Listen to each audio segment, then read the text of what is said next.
сожалению, дом, в котором я жила, в Белогорском районе, село Ударное, восстановлению не подлежит.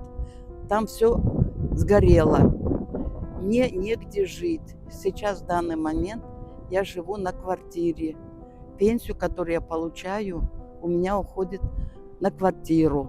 На сегодняшний день, который объявили сбор, собралось 400 тысяч рублей. К сожалению, это не хватает хотя бы построить одну комнату, и чтобы я могла там жить до старости своей. Я прошу всех неравнодушных помочь мне. Я обещаю предоставлять отчеты, поступившие средства,